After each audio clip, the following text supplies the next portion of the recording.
नमस्कार. देशपांडे गुरुजी या आपल्या आवडत्या यूट्यूब चॅनलवर आपले मनःपूर्वक स्वागत. श्री स्वामी समर्थ. मित्रांनो, या जगात काही गोष्टी अशा असतात ज्या आपण डोळ्यांनी पाहू शकत नाही, पण त्या आपल्या जीवनाला पूर्णपणे बदलून टाकतात. अशाच एका दिव्य शक्तीचं नाव आहे अक्कलकोटचे श्री स्वामी समर्थ महाराज, ज्यांना भगवान श्री दत्तात्रेयांचा तिसरा पूर्ण अवतार मानलं जातं. असं सांगितलं जातं की गाणगापूरचे श्री नृसिंह सरस्वती महाराज हेच पुढे स्वामी समर्थांच्या रूपाने प्रगट झाले. स्वतः स्वामी महाराजांनी अनेक वेळा सांगितलं होतं, मी नृसिंह भान असून कर्दळी वनातून आलो आहे. मित्रांनो, या एका वाक्यात त्यांच्या संपूर्ण अवताराचं गूढ दडलेलं आहे. इसवी सन 1959मध्ये श्री नृसिंह सरस्वती महाराज कर्दळी वनात अदृश्य झाले. ते कोणालाही दिसेनासे झाले, पण ते नष्ट झाले नाहीत.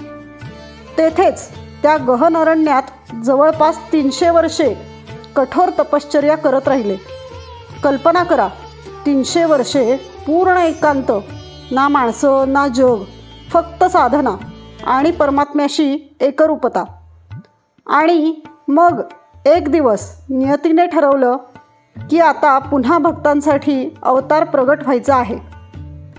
उद्धव नावाचा एक साधा लाकूड तोड्या त्या जंगलात आला.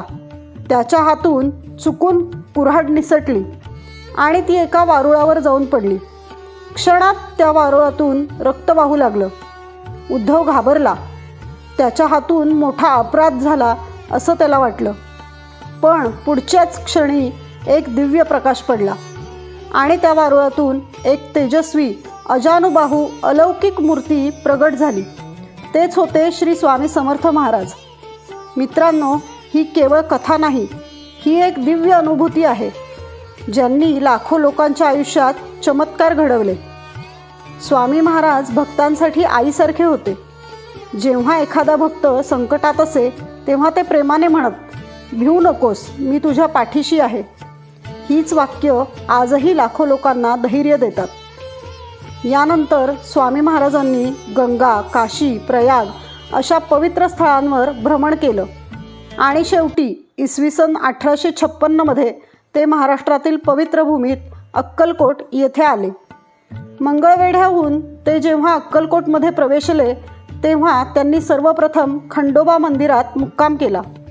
त्या दिवसापासून अक्कलकोट हे केवळ गाव राहिलं नाही, तर ते एक तीर्थक्षेत्र बनलं. मित्रांनो, स्वामी महाराजांनी 22 वर्षे अक्कलकोटमध्ये राहून असं कार्य केलं की हजारो लोकांचं जीवन बदललं. कोणाचं दुःख दूर केलं, तर कोणाला योग्य मार्ग दाखवला, तर कोणाला कर्माची जाणीव करून दिली. आणि इसवी सन 1878मध्ये स्वामी महाराजांनी आपलं अवतार कार्य पूर्ण केलं. पण ते गेले नाहीत. आजही ते आपल्या भक्तांच्या पाठीशी उभे आहेत. मित्रांनो, 15 एप्रिल 2026 हा दिवस आहे श्री स्वामी समर्थ महाराजांची पुण्यतिथी. या पवित्र निमित्ताने अक्कलकोट येथील वटवृक्ष स्वामी महाराज देवस्थानात भव्य महोत्सव आयोजित केला आहे. या महोत्सवात काकड आरती, अखंड नामस्मरण, नामवीणा सप्ताह, गुरुलीलामृत पारायण, भजन आणि धर्मसंकीर्तन असे अनेक दिव्य कार्यक्रम होणार आहेत. मित्रांनो, हा फक्त कार्यक्रम नाही, ही एक संधी आहे स्वामींच्या कृपेचा अनुभव घेण्याची, मन शांत करण्याची आणि जीवनाला नवी दिशा देण्याची. श्री स्वामी समर्थ. स्वामी कृपेने तुमच्या आयुष्यातील सर्व अडचणी दूर होवोत आणि सुख, शांती, समृद्धी नक्की लाभो. जर तुम्हाला स्वामींवर विश्वास असेल तर कमेंटमध्ये नक्की लिहा श्री स्वामी समर्थ.